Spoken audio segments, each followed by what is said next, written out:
Olá pessoal do Me Salvo, continuando a nossa série de videoaulas sobre dinâmica, a gente vai falar agora sobre a força numa corda, que é a força de tração ou tensão.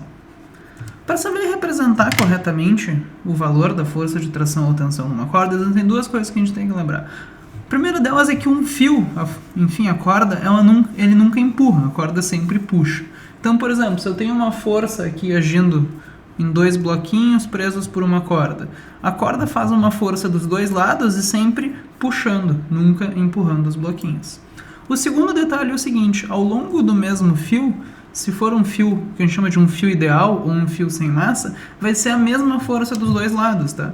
Então, se aqui é T, essa força também é T. Se tu achar que essa força vale 2 newtons, essa força aqui também vale 2 newtons, e assim vai. Nessa aula eu não vou discutir como achar o valor da tensão na corda, isso a gente vai fazer nas aulas de exemplos. Aqui eu vou só mostrar como corretamente representar o caso de, enfim, tração nos fios.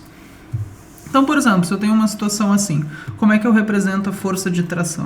Lembrando, a corda sempre puxa dos dois lados e se aqui é T, aqui também é T. Ao longo do mesmo fio é sempre a mesma força.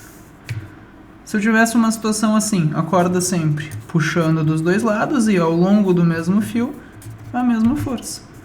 Aqui, ó, a corda sempre puxa dos dois lados e ao longo do mesmo fio é a mesma força.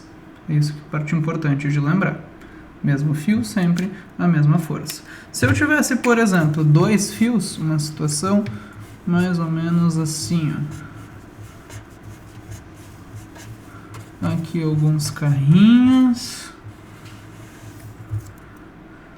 Aqui sendo puxados por uma força F. Como é que eu poderia representar as forças nos fios? Sempre puxando dos dois lados. Então aqui é T, aqui também puxando. Só que detalhe, ao longo do mesmo fio é a mesma força. Então aqui é T1, aqui também é T1. Se aqui é T2, aqui também é T2. No mesmo fio é a mesma força, mas fios diferentes, a princípio, são valores de força diferentes.